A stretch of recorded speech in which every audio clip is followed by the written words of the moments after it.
Good morning students. Girdhdas Mundra Bal Bharati माध्यमिक विद्यालय के यूट्यूब चैनल में आपका स्वागत है। आज हम क्लास 8 सामाजिक विज्ञान के अंतर्गत पाठ 2 पढ़ेंगे। आगे मैं आपको बता देती हूँ कि हमने पिछले वीडियो में पाठ 2 के अंतर्गत भूमि, मृदा, जल व प्राकृतिक वनस्पति के बारे में पढ़ा और आज हम प्राकृतिक वनस्पति का वितरण कैसे होता है उसके बारे में पढ़ेंगे। तो आगे चलते हैं हम। प्राकृतिक वनस्पति का वितरण। वनस्पति की वृद्धि मुख्य रूप से तापमान और आर्द्रता पर निर्भर करती है। वनस्पति की जो मुख्य वृद्धि होती है वह तापमान और आर्द्रता पर निर्भर करती है। विश्व की वनस्पति के मुख्य प्रकारों को 4 वर्गों में रखा जा सकता है, जैसे वन, घास स्थल, गुल्म और टुंड्रा। जो विश्व की जो वनस्पति है वो मुख्य रूप से 4 वर्ग में है। वो 4 प्रकार की होती है, जैसे वन, घास के स्थल, गुल्म और टुंड्रा। ये 4 इसके प्रकार है। आगे देखते हैं। भारी वर्षा वाले क्षेत्रों में विशाल वृक्ष उग सकते हैं। इस प्रकार वन प्रचुर जल आपूर्ति वाले क्षेत्रों में ही पाए जाते हैं। जैसे जैसे आर्द्रता कम होती है वैसे वैसे वृक्षों का आकार और उनकी सघनता कम हो जाती है। सामान्य वर्षा वाले क्षेत्रों में छोटे आकार वाले वृक्ष और घास उगती है। जहाँ सामान्य वर्षा होती है वहाँ पर छोटे आकार और वाले वृक्ष और घास उगती है, जिससे विश्व के घास स्थलों का निर्माण होता है। इससे विश्व के घास स्थलों का निर्माण होता है। कम वर्षा वाले शुष्क प्रदेशों में कटीली झाड़ियाँ एवं गुल्म उगते हैं। क्या उगते हैं? जहाँ कम वर्षा होती है, शुष्क प्रदेश होते हैं, मतलब सूखे प्रदेश होते हैं, जहाँ सूखा पड़ता है, कटीली झाड़ियाँ होती है वहाँ पर और गुल्म उगते हैं। इस प्रकार के क्षेत्र में पौधों की जड़ें गहरी होती है। वाष्पोत्सर्जन से होने वाली आर्द्रता को हानि को घटाने के लिए इन पेड़ों की पत्तियां कांटेदार और मोमी सतह वाली होती हैं। मतलब कि वाष्पोत्सर्जन से जो आर्द्रता होती है, आर्द्रता की हानि को घटाने के लिए इन पेड़ों की पत्तियां भी कांटेदार और मोमी सतह वाली होती है। शीत ध्रुवीय प्रदेशों की टुंड्रा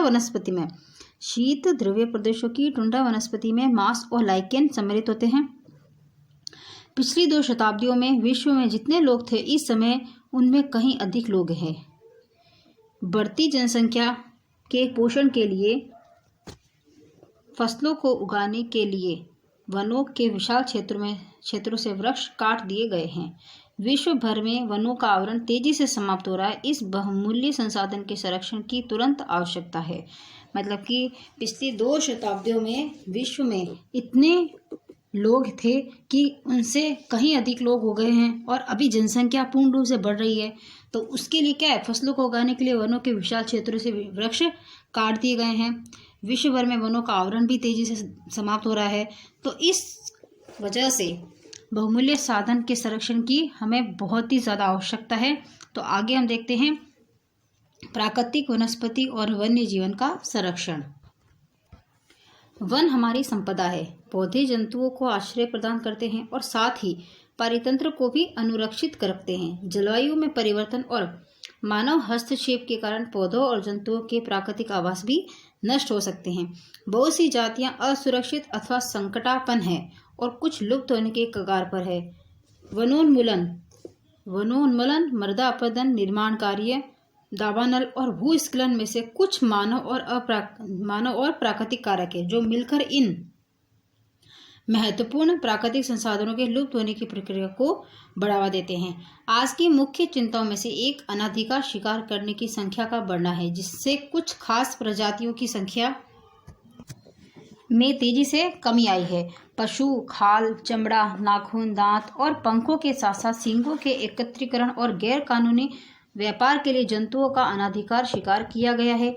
इनमें से कुछ जंतु चीता, शेर, हाथी, ब्लैक बक, मगरमच्छ, दरियाई घोड़ा, हिम तेंदुआ, शुतुरमुर्ग और मोर है।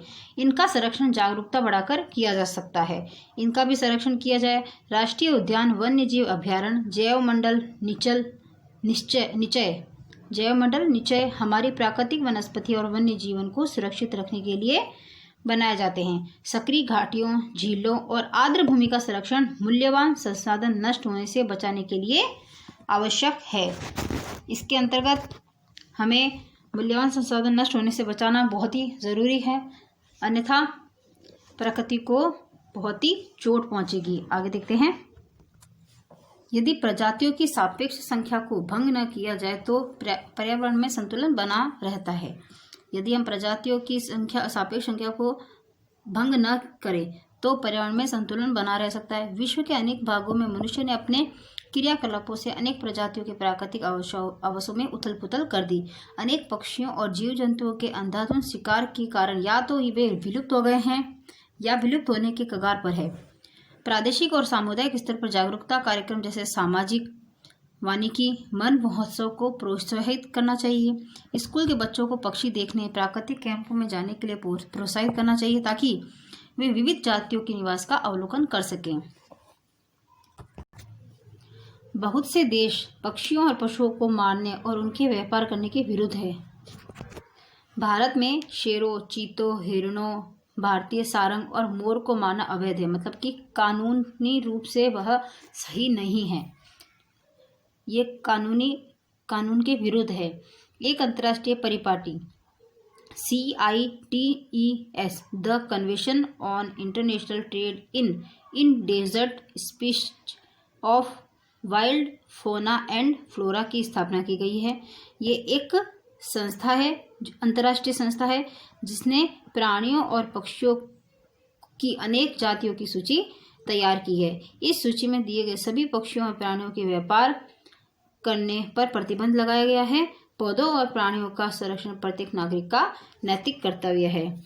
तो बच्चों, आज हमने इस पाठ के जरिए हमने भूमि के बारे में, मतलब मृदा के बारे में, मृदा मतलब मिट्टी का संरक्षण भी हमारे लिए बहुत आवश्यक है, जल का संरक्षण बहुत आवश्यक है, और प्राकृतिक वनस्पति जो कि हमारे लिए बहुत ही ज़्यादा इम्पोर्टेंट है। ये चारों चीज़ें हमारे लाइफ के अंदर बहुत ही महत्वपूर्ण रखती है। इन्हें हमें बचाना चाहिए, क्योंकि अगर हम इन्हें बचाएंगे तो हमारा जीवन बना रहेगा, अन्यथा हमारा जो जीवन है वह खतरे में पड़ जाएगा। इसके आगे मैं एक और चीज़ बताती हूँ आपको, इसी संस्था के बारे में देखते हैं। क्या आप जानते हैं CITES the convention of international trade in endangered species of wild fauna and flora सरकार के बीच एक अंतर्राष्ट्रीय समझौता है। इसका उद्देश्य यह सुनिश्चित करना है कि वन्य प्राणी एवं पौधों के नमूनों के अंतर्राष्ट्रीय व्यापार से उनके जीवन को कोई खतरा नहीं है। मोटे तौर पर पशुओं की 5000 जातियां और पौधों की 28,000 जातियां रक्षित हो गई है। भालू, डॉल्फिन, कैक्टस, प्रवाल, आर्किड और एलो कुछ ऐसे उदाहरण हैं। तो यह जो संस्था है, यह संस्था सभी पशुओं की जातियां और पौधों की जातियों को सुरक्षा प्रदान करती है। इसलिए यह संस्था अंतर्राष्ट्रीय समझौतों के बीच में, सरकार के बीच एक अंतर्राष्ट्रीय समझौता किया गया है, जिसके अंतर्गत यह सुनिश्चित किया है कि वन्य प्राणी एवं पौधों के नमूनों में अंतर्राष्ट्रीय व्यापार से उनके जीवन को कोई भी खतरा नहीं है। तो यही आपके प्राकृतिक वनस्पति से संबंधित है और वन्य जीवन से संबंधित है। ये आगे मैं आपको बताती हूँ कुछ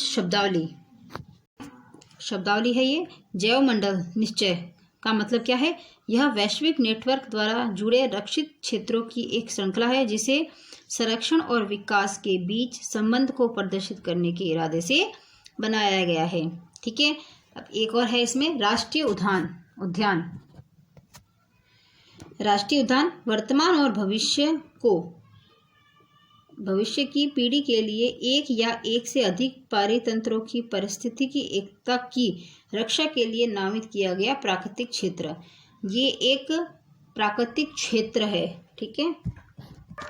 एक चीज़ बताते हैं, क्या आप जानते हैं वर्ष 1975 में मानव उपयोग के लिए जल की खपत 3850 घन किलोमीटर वर्ष थी, जो वर्ष 2000 में बढ़कर 6000 घन किलोमीटर वर्ष से भी अधिक हो गई है।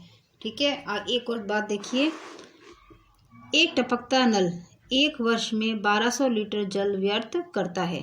मतलब कि एक टपकता हुआ नल अगर आपके घर में है तो एक साल के अंदर पूरे 1200 लीटर वो पानी व्यर्थ चला जाता है। तो आप इसे बचाएंगे, जल को बचाना बहुत ही आवश्यक है। बच्चों, आज ये पाठ यहीं समाप्त होता है। मैं आशा करती हूँ कि आपको ये पाठ पूरा समझ में आ गया होगा। नेक्स्ट वीडियो में मैं इस पाठ के प्रश्नोत्तर लूँगी। ओके।